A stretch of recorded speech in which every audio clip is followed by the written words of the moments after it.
3200 కిలోమీటర్ల పాదయాత్ర. అనిర్వచనీయమైన అనర్గళమైనటువంటి మీ పాదయాత్ర యువతలో డెఫినెట్ గా కొన్ని ఆకాంక్షలు రేపింది. వాళ్ళ కొన్ని కలలకి మార్గనిర్దేశకుడు ఎవరవుతారని ఆలోచన రేపింది. వాటన్నింటినీ ఈరోజు నివృత్తి చేయడానికి మీరు ఏం చేయాలనుకుంటున్నారో అవన్నీ చెప్పడానికి వచ్చినందుకు ముందుగా మీకు welcome sir. Thank you so much. అయితే ముఖాముఖి కార్యక్రమంలో ఇక్కడ ఏర్పాటు చేసింది నేరుగా వారి నుంచి ప్రశ్నలు వస్తాయి. మీరు నేరుగా సమాధానాలు ఇవ్వాల్సి వస్తుంటుంది. మీరు అక్కడికి వెళ్లి సమాధానాలు ఇస్తారా లేకపోతే ఇక్కడి నుంచి సమాధానిస్తారా మీ ఇష్టం. వాళ్ళు ఎటువంటి ప్రశ్నలు అడుగుతారో మాకైతే తెలియదు. బహుశా ఇప్పటి వరకు మీరు ర్యాండమ్ గానే క్వశ్చన్స్ ఆన్సర్స్ చేస్తూ వచ్చారు. అతి తక్కువ మంది నాయకుల్లో మీరు ఒకళ్ళు ఇలా ర్యాండమ్ గా క్వశ్చన్స్ ఆన్సర్ ఇస్తున్నటువంటి. పరదాలు కట్టుకుని తిరుగుతాం, మా బ్లడ్ లో లేదు. ఏనాడు తప్పు చేయలేదు, నిప్పులాగా బతికాం. సో ఎవరు ప్రశ్నలు వేసినా దానికి సమాధానం చెప్పేదానికి సిద్ధంగా ఉన్నా. ఓకే, యాక్చువల్గా నేను ఒక్కసారి ఓకే, దయచేసి కూర్చోండి. లోకేష్ గారు మీ ప్రశ్నలన్నిటికీ సమాధానాలు ఇస్తారు. దయచేసి కూర్చుందాం. దయచేసి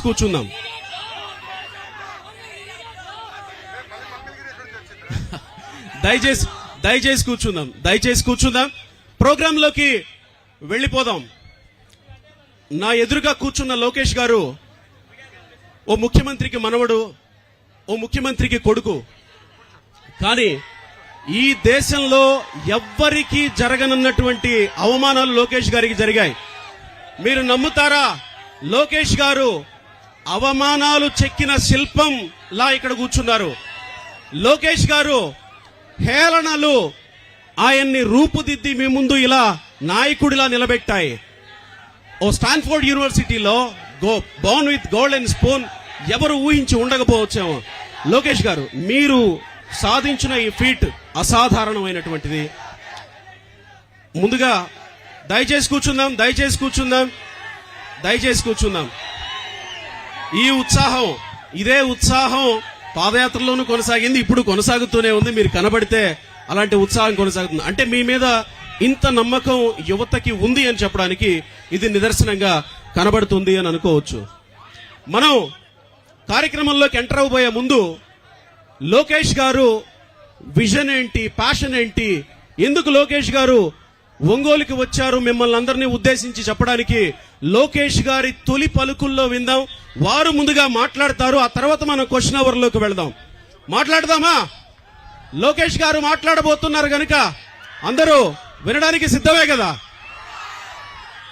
లోకేష్ గారు ప్లీజ్ మీ తొలి పలుకులు ఒంగోలు యువతను ఉద్దేశించి.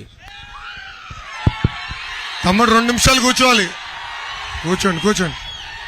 దయచేసి కూర్చోవాలి తమ్ముడు. హలో ఒంగోలియన్స్, దేశంలో నేను ఎక్కడికి వెళ్ళినా మొదటిగా నన్ను పలకరించేది, హలో చెప్పేది ఒంగోలు ప్రజలు. పౌరుషానికి మారు పేరు ప్రకాశం జిల్లా. పౌరుషం అంటే గుర్తొచ్చేది ఒంగోలు గిత్త.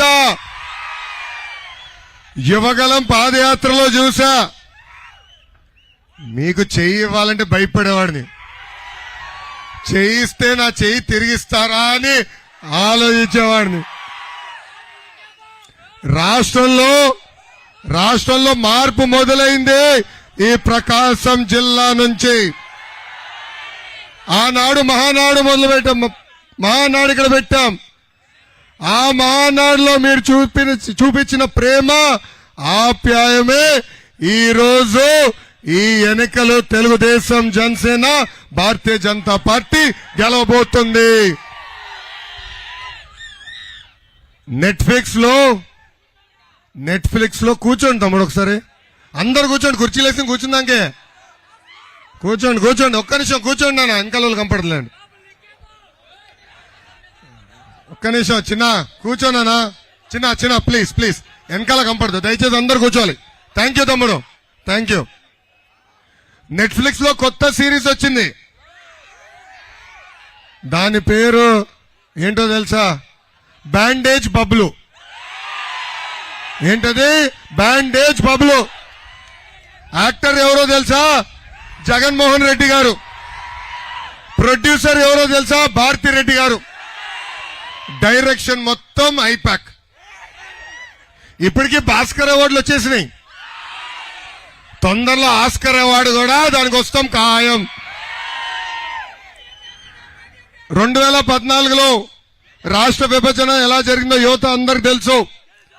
ఆనాటు ఆంధ్ర రాష్ట్ర విభజన ఆంధ్రులు కోరింది కాదు.